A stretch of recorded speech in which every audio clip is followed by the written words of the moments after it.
Question आपको पूछा गया, एक वेक्टर दे रखा है 10, बी वेक्टर दे रखा है आपको 30, दोनों के बीच एंगल है 30 डिग्री।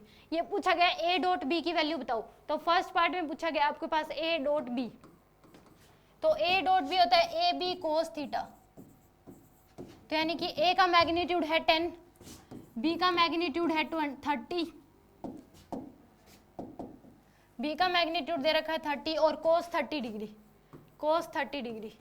तो 10 इंटू में 30 इंटू में कोस 30 डिग्री की वैल्यू होती है √3/2। तो आ जाएगा आपके पास 150√3।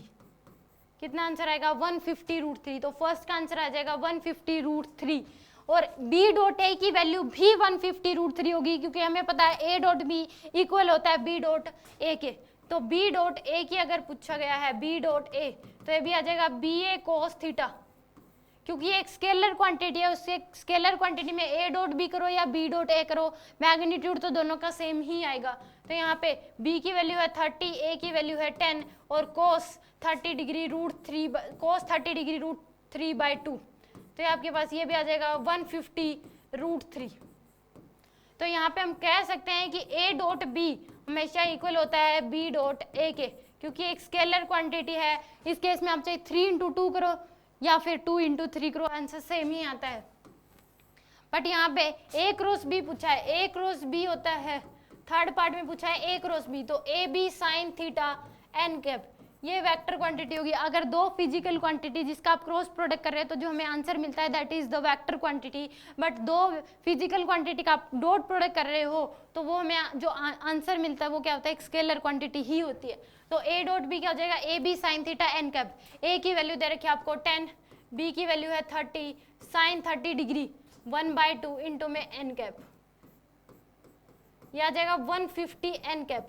यहाँ पे डायरेक्शन ए क्रॉस बी कहा गया है तो आप लेफ्ट हैंड का यूज करोगे, और इस केस में sir right hand thumb rule, right hand का यूज करोगे, और इस केस में ए की तरफ उंगलियां और बी की तरफ घुमाना है। तो जो अंगूठे की डायरेक्शन होगी वही क्या होगी, जो थंब की डायरेक्शन होगी वही इसमें डायरेक्शन होगी। ए क्रॉस बी पूछा गया है तो ए की तरफ ऐसे और बी की तरफ आपको सीधा हाथ ऐसे घुमाना है, ये नहीं कि ऐसे घुमा रहे हो, ऐसे बी क्रॉस ए। तो आपके डायरेक्शन आ जाएगी इनसाइड, डायरेक्शन क्या आएगी इसमें 150 इनसाइड। अगर बी क्रॉस ए पूछा गया है तो आंसर सेम ही आएगा, बट ये इनसाइड है तो वो क्या आ जाएगी आउटसाइड। तो इसका आंसर भी आ जाएगा 150 आउटसाइड।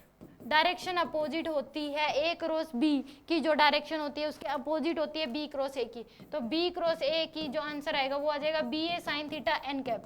आंसर ये आएगा इसका। प्रॉपर कर रहे हो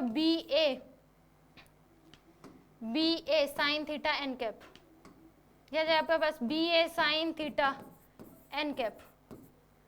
बी की वैल्यू है 30 इंटू में 10 इंटू में sine 30 degree 1/2 into n cap, तो 150 n cap. B A sine theta, तो बी की तरफ क्या करो आप, ऐसे राइट हैंड यूज करो और ए की तरफ ऐसे घुमा दो, सीधा हाथ बी ए की तरफ घूमना चाहिए। तो इस केस में जो थंब की डायरेक्शन होगी वही यहाँ पर डायरेक्शन हो जाएगी, तो ये आ जाएगी 150 आउटसाइड,